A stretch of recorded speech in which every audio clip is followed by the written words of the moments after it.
आने वाले दिन और भी शानदार होंगे। लेकिन तभी लड़की लकड़ी काटने जंगल की तरफ गई और वहाँ उसने जो देखा, उसके शरीर में सिहरन दौड़ गई। जमीन पर कई हड्डियां पड़ी थीं और आसपास से हल्की हल्की अजीब आवाजें आ रही थीं। ऐसी आवाजें जैसे कोई चीज छिपकर देख रही हो। लड़की डर गई। उसने चारों तरफ देखा, लेकिन पेड़ों के अलावा कुछ नहीं था। उसे लगा शायद कोई छोटा जानवर होगा, लेकिन लड़की की दोस्त जो एक बायोलॉजिस्ट थी, वो ये देखकर तुरंत घबरा गई। उसने कहा, इस कोरल आइलैंड पर कोई बड़ा जानवर नहीं रहता, फिर ये हड्डियां यहाँ कैसे आई? अब दोनों का मन थोड़ा असहज होने लगा। फिर भी उन्होंने खुद को समझाया, ये टापू दुनिया से कटा हुआ है, यहाँ कोई इंसान नहीं होगा। और वो फिर से छुट्टियों का मजा लेने लगे। लड़की ने मजाक में उन हड्डियों से एक विंड चाइम बना दी और टेंट के पास लटका दी। रात हो गई, लेकिन आधी रात अचानक विंड चाइम जोर से बजने लगी। लड़की घबराकर उठ गई। लड़की ने कहा, हवा होगी तो जाओ। दोनों फिर सो गए, लेकिन उन्हें क्या पता, उनके टेंट के बाहर एक परछाई खड़ी थी। अगली सुबह लड़की की चीख निकल गई।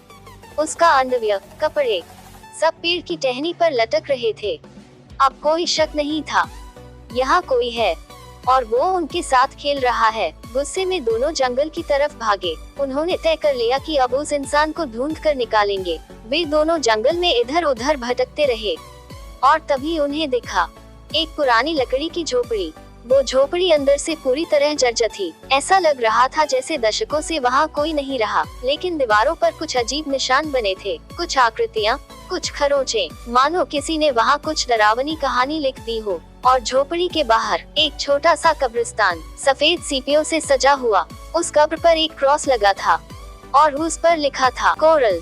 अब दोनों की सांसें तेज हो गईं। का दिल कह रहा था, ये जगह सही नहीं है। वो तुरंत वापस अपने कैंप की तरफ भागे। लड़की ने कैमरा उठाकर सब रिकॉर्ड करना चाहा, लेकिन कैमरा गायब था। दोनों ने हर जगह ढूंढा, पर कैमरा कहीं नहीं मिला। कैमरा जमीन पर पड़ा मिला, लेकिन अब वो और भी ज्यादा डर गए, क्योंकि कैमरा ऑन था और उन्होंने रिकॉर्डिंग देखी तो उनके पैरों तले जमीन खिसक गई।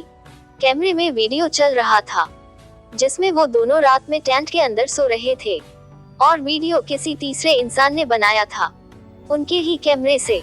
मतलब कोई रात में उनके टेंट के बिल्कुल पास आया था और उन्हें सोते रिकॉर्ड करके चला गया। अब सवाल ये था, अगर वो इंसान उन्हें रिकॉर्ड कर सकता है, तो वो उन्हें मार भी सकता था। और सबसे डरावनी बात, वो अभी भी इसी टापू पर मौजूद था।